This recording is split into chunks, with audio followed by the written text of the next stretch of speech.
Peluncuran Operasi Penegakan Ketertiban dan Justisi atau OPSGAK Tim 2021 di Kodam 2 Sriwijaya dilakukan di Makodam 2 Sriwijaya, Palembang.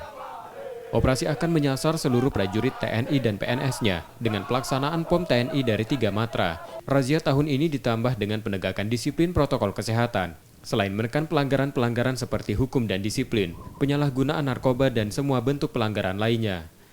Pangdam 2 Sriwijaya Maijen TNI Agus Soehardi mengatakan, sesuai perintah Panglima TNI, operasi yang dilakukan POM ditambah dengan pendisiplinan protokol kesehatan. Hasil evaluasi setiap tahun anggaran operasi penegakan disiplin dan justisi di lingkungan Kodam 2 Sriwijaya makin turun. Tahun 2019 terjadi 55 pelanggaran, turun menjadi 12 pelanggaran pada 2020.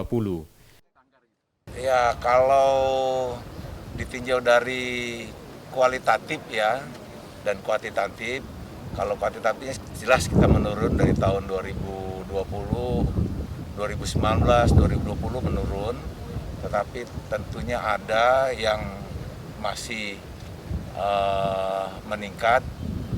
Ya biasalah namanya prajurit, hidupnya dikekang dengan 2 aturan, tentunya yang paling banyak ya pelanggaran disiplin. Catatan lainnya, untuk perbuatan bertentangan dengan perintah naik dari 4 pelanggaran di 2019 menjadi 9 pelanggaran di 2020. Lalu lintas 35 pelanggaran 2019 turun jadi 25 pelanggaran di 2020. Sementara personil yang melakukan pelanggaran pada 2020 sebanyak 43 orang, masing-masing perwira 3 orang, bintara 20 orang, tamtama 17 orang, dan PNS 3 orang. Operasi akan dilakukan selama 1 tahun penuh, dilakukan terbuka dan tertutup. Tim Liputan, Kompas TV, Palembang.